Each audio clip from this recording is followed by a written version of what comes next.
नाज़रीन, ये मई 2020 का वाक़या है जब सऊदी अरब की एंटी करप्शन अथॉरिटी ने सऊदी अरब के सीनियर तरीन जजों के ख़िलाफ़ इंक्वायरी शुरू की और जुर्म साबित होने पर इनको कानून के मुताबिक गिरफ्तार करके सज़ा दी गई। इसी साल मई 2021 का वाक़या है जब कुवैत ने जुर्म साबित होने पर 8 जजों के ख़िलाफ़ कार्रवाई करते हुए इनको सख्त तरीन कैदोबंद की सज़ा सुना दी। जून 2020 में ईरान के एक मफरूर जज को करप्शन साबित होने पर रोमानिया से गिरफ्तार किया गया और वापस तेहरान लाकर सख्त तरीन सज़ा दी गई। नाज़रीन, पूरी दुनिया में सज़ा और जज़ा का कानून नाफिज है। जो कोई जुर्म करता है इसको सज़ा मिलती है। ये इस कायनात का एक सादा सा कानून है, लेकिन शायद पाकिस्तान में ये कानून थोड़ा मुख्तलिफ है।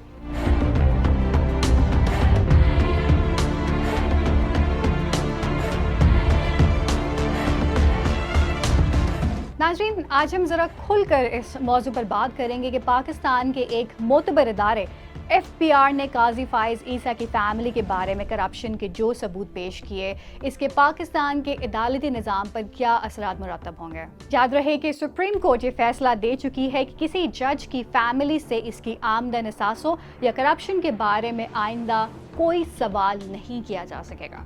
FBR की सुप्रीम कोर्ट में जमा करवाई गई रिपोर्ट के मुताबिक काजी फाइज ईसा और अहलिया काजी फाइज ईसा का MCB बैंक में एक जॉइंट फॉरेन करेंसी अकाउंट था, जो कि 2018 तक ना तो काजी फाइज ईसा ने अपने असासों में शो किया हुआ था और ना ही अहलिया काजी फाइज ईसा सरीना ईसा ने अपने असासों में शो किया हुआ था। याद रहे कि एहसासे तभी शो नहीं किए जाते जब वो गैर कानूनी होते हैं। सरीना ईसा ने लंदन प्रॉपर्टीज खरीदने के लिए जो अकाउंट इस्तेमाल किया वो स्टैंडर्ड चार्टर्ड अकाउंट का बैंक अकाउंट इस्तेमाल हुआ। सरीना ईसा ने अपनी आमदनी का जो रिकॉर्ड मुहैया किया है, इस रिकॉर्ड के मुताबिक सरीना ईसा लंदन की 3 प्रॉपर्टीज खरीदने के लिए पूरे वसाइल नहीं रखती थी।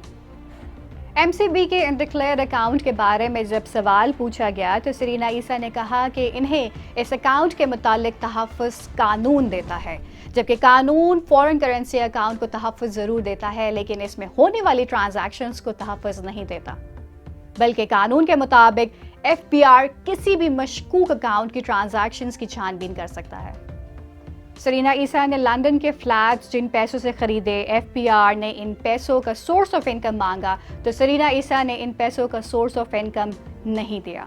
FBR की रिपोर्ट में लिखा है कि सरीना ईसा ने जिस फॉरेन अकाउंट से पैसे लंदन फ्लैट्स की खरीदारी के लिए बाहर भिजवाए, इस अकाउंट को खुलवाने का मकसद बच्चों की तालीम था और जिन कागजों की मदद से पैसे बाहर ट्रांसफर किए, इन पर बच्चों की तालीम लिखा हुआ है।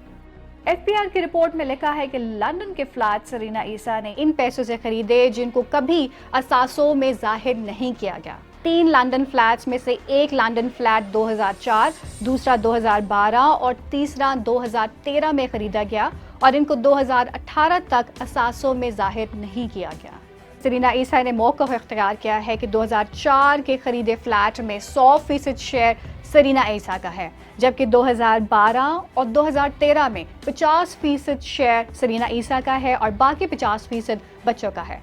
लेकिन सरीना ईसा अपने इस मौक़िफ़ को साबित नहीं कर सकी। सरीना ईसा ने लंदन फ्लैट के सोर्स ऑफ इनकम में ज़रूरी आमदन दिखाई और जिस ज़रिए ज़मीन की आमदन दिखाई, इसको भी अपने असासों में शो नहीं किया। FBR की रिपोर्ट के मुताबिक ज़रिए ज़मीन की आमदन का जब इनसे कोई डॉक्यूमेंट्री प्रूफ मांगा गया तो ज़रिए ज़मीन की आमदन का भी कोई प्रूफ नहीं दे सके।